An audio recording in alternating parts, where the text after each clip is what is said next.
Now I'd like to hand off the remaining portion of our time to Tina to answer questions submitted during the webinar. Tina.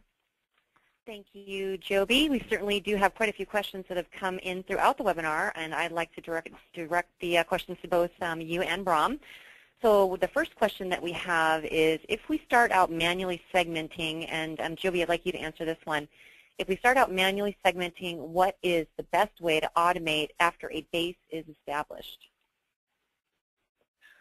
Great question. So, and we kind of covered it. If you don't have a partner relationship management solution, somewhere to store the profile information, the attributes about your partners, where do they sell, what products are they certified to sell, what customer segments are they good at, those sort of things, then you really need to invest in that solution. There's a number of good ones out there. Our Blue Road solution, Salesforce has one, Siebel, SAP, whatnot, but you really need to do that. So if you manually start, then make sure you're capturing all that data somewhere, spreadsheet, whatnot, so that you don't have to go back out and get it from the partners again. Asking them these types of questions once, or going to your CAMs to fill out the spreadsheet once, that's okay. Having to do it again 6 months later is not going to be appropriate. So definitely store it all somewhere and then invest in a PRM solution that keeps it updated and whatnot as you continue on. Great. We have a few minutes left. I'm going to try to get as many questions as we can. Braham, we have another one for you. It is, who internally should be the ideal candidate to be trained on managing segmentation for our partner database? Tough question, good question. Look, primarily, there's a channel marketing role that really needs to take place here in conjunction with corporate marketing. So corporate marketing, to an extent, would be understanding which segments, where the growth's going to come from, and which segments they're going to target, and which product segments are most likely going to give the best options, and that'll also come from the various BUs inside of these vendors. But it's channel marketing that really needs to take that information and ideally create it in a process that's repeatable in the field, so therefore you can then train things like your CAMs to be able to do these types of assessments around capacity. Great. One more question for Joby. Can you give me an example of a client you've helped do the recruitment with and what you did with them? Yeah, so that's we've done this for a number of our vendor clients. It's a fairly common scenario. Either new product lines come out, or they just identify that they've had a capacity gap, especially with the economy and vendors losing partners, going out of business or whatnot. So we do a number of it. Typically, what's involved is kind of the scenario I laid out here, where we'll help research to identify the most appropriate partners based on an ideal profile that they've put together. Go out there, research, kind of qualify, make sure that they seem like a good fit. Then do the actual recruitment, delivering the value props, giving that value proposition of why they would want to, what's in it for the partner in the partnership is a pretty important piece of that. And then getting them onboarded. So once they're recruited, they've agreed, they've signed the contracts and whatnot, to hold their hand through all the features and benefits of the actual partner program that they're offering, get them going on go-to-market campaigns so that they are producing revenue for the client as quickly as possible. A number of activities in there, and we're going to talk more about the partner recruitment in the next webinar. Great. Thanks, Joby. I've got two questions for you, Braham. One is, how should we calculate how many SEs we need in our partner base?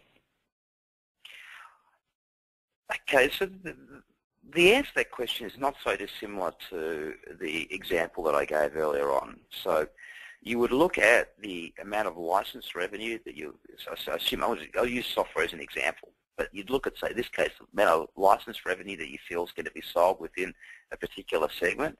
You then provide a services ratio factor or an X factor, so you might say that there's 3 times services to the amount of license revenue inside that particular segment. From that, you'll make some assumptions around, what an SE is capable of doing, and I'm assuming this is more around implementation type services. You do something similar for pre-sales. And then from that, you can then draw some calculations around the, the capacity of SEs that you need. And, clearly, if you don't have enough capacity, then it doesn't matter what you do with your sales targets. You've certainly got to be able to implement it, and you're going to have a bunch of unhappy customers. Right, okay. And the last question for you, Braham, is, and then I have one for both of you, is, are the spreadsheets, Braham, that you shared available online somewhere? No, they're not. The spreadsheets that we created in this case and others are very customer specific, and they're shared intellectual property between channel enablers and ourselves. So they're not available, but again, we certainly can help create something very similar, or you can apply the same logic. I mean, it's common sense logic that you would apply here to be able to put them together. So one of two options there.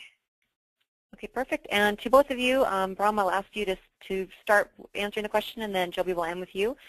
So to both of you, what do you do if you find you have too much coverage? Braham? I would like to go. Let me go first. So, well, you won't just find out if you've got too much coverage, because you'll probably be managing too much conflict as it is. You'll probably have too many situations where you've got too many partners chasing the same deal. So the simple process is that you will have a series of committed partners that will be doing most of the complaining. You'll have a series of ambulance chase partners that won't be doing the complaining. It's the ambulance chasing partners that you would need to cut back on.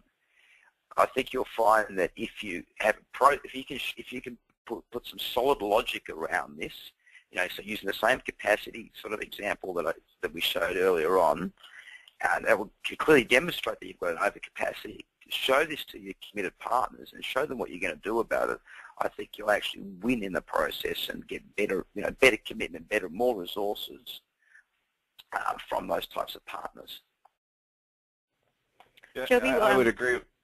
Yeah, I would agree with Braham. I think what we've seen, we've definitely come across this a number of times, and outside of a client willing to take the step to, in a sense, fire their partners, again, kind of my deal registration example, there are ways to help your top performing partners win this business and protect them and their margins by rewarding them for bringing the business to you. So, again, like a deal registration program, if they're a top-tier partner, meaning they have the certifications and whatnot, and they're competing, you find that they're competing against maybe some of your lower-tier partners, rewarding them through registering the deal, or protecting them, I should say, by registering the deals, giving them some extra points on that to help them price-wise win the opportunities. It'll all iron out. It's a capitalist system, but you're giving them some advantages that are going to help your top partners win more of those deals and reduce that channel conflict. Perfect. Now let me check and see if we have any additional questions. Looks like we are done with questions. If anybody has any other additional questions, please enter them now. Otherwise, just want to thank everyone for your time. We'll have the webinar available for future viewing on Channel Enablers website, which is www.channelenablers.com, as well as on Channel Services Group website, which is www.csgchannels.com. Please take note of your screen right now. If you would like some immediate answers to some of your questions, feel free to contact Braham. His email address is brahm.schneider@channelenablers.com, and then Joby Pearson is jobyp@csgchannels.com. And they would definitely be happy to answer any questions that you have. So I don't see any other questions coming up. So I think until our next webinar, thank you all for attending. We certainly appreciate your time and look forward to helping you build the best channel program to engage your partners. Thank you.